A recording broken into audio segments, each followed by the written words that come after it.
welcome back to Relationship Ironies of the World We Live in. I am Swati Mukherjee, and today, something is shifting. If you have been here for a while, you will know that most of what we talk about centers around personal relationships. The ones with our partners, our spouses, our families, and the ones that quietly underlines all of them. The relationship we have with ourselves. That work isn't going anywhere. But today, this podcast begins to expand. Because I've spent years working with people on their most intimate relationship, and what I keep seeing again and again is that the same patterns show up everywhere. The fear of being too much, the habit of shutting down, the difficulty trusting, the need to be seen. These don't live only in our homes, they follow us into every room we enter, including the workplace. So, over the coming months, alongside our conversations about couples and personal relationships, you will start to hear more about workplace relationships, leadership, team dynamics, what it actually means to be a human being inside an organization. Because the emotional patterns we carry don't stop at the office door. They shape how we lead, how we manage, how we perform, and how we treat the people around us. This is still a show about relationships. It's just that relationships, it turns out, go everywhere we go. Now, let me tell you about something I was taught in my very first week in HR. A senior colleague pulled me aside, kindly, I think, with good intentions. And she said something I never forgot. Don't make friends at work. She wasn't being cold. She was trying to protect me. She explained that HR sits in a particular position. We handle confidential information. We navigate sensitive situations. We bridge employees and leadership. And because of that, we need to stay objective. We need distance. We need boundaries. On the surface, it made complete sense.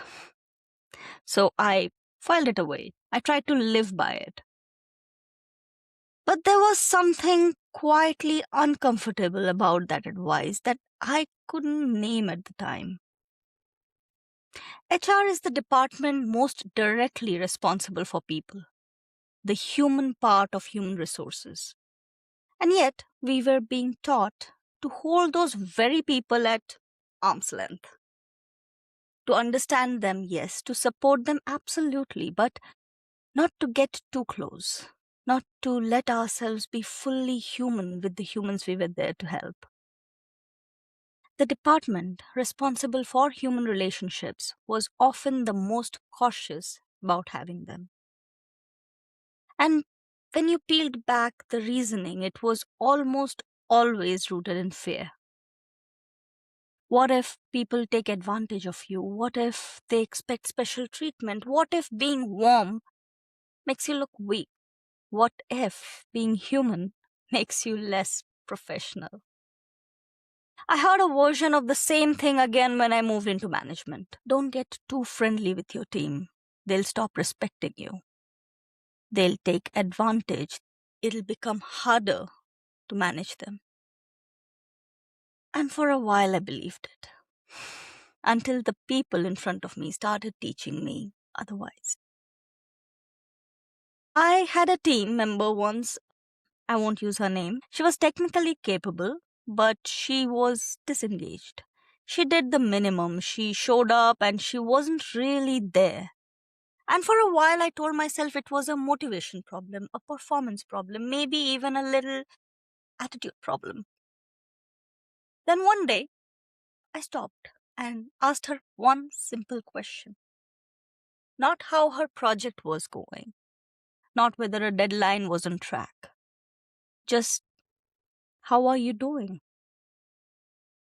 She looked at me for a moment like she wasn't quite sure what to do with that question. Then she told me. She said she felt invisible, that she had never had a manager who noticed her beyond the output she produced. That she had learned to keep her head down because genuine engagement had never felt safe. I didn't fix anything for her that day. I want to be honest about that. But something shifted because she felt seen, and that alone changed how she showed up. That conversation quietly changed how I understood my own role because the teams I saw performing best weren't the ones built on control or hierarchy or fear. They were built on something much quieter, much harder to manufacture: trust. And trust, I learned, grew far more easily in environments where people feel respected rather than in environments where they feel managed. My job as a leader wasn't to enforce rules. It wasn't to make sure everyone stayed in line. It was to help people become capable in their work, capable of taking ownership, capable of contributing fully. And you cannot do that from behind a wall. You need real relationships, not friendships in the way we usually mean that word, but genuine human connection built on trust, consistency, and the willingness to actually see someone. Here is what still surprises me. We spend millions teaching people how to manage project, budgets, performance, risk. But we spend remarkably little time teaching people how to build the relationships that make all of those things possible. We train people to work together, but we rarely teach them how to actually relate to each other. This is the irony at the heart of today's episode. And it will keep showing up across the conversations ahead. So if this is resonating with you, here's what I'd love you to do. Follow this podcast wherever you are listening from right now, because the episode coming up are going to go deeper into exactly this: workplace relationships, leadership dynamics, the emotional patterns that follow us from home to work and back again. And if you know someone, a leader, a manager, a colleague, someone navigating a difficult team or a complicated working relationships, share this episode with them. Sometimes people don't have the language for what they are experiencing. This might give them a place to start. I'll see you in the next one.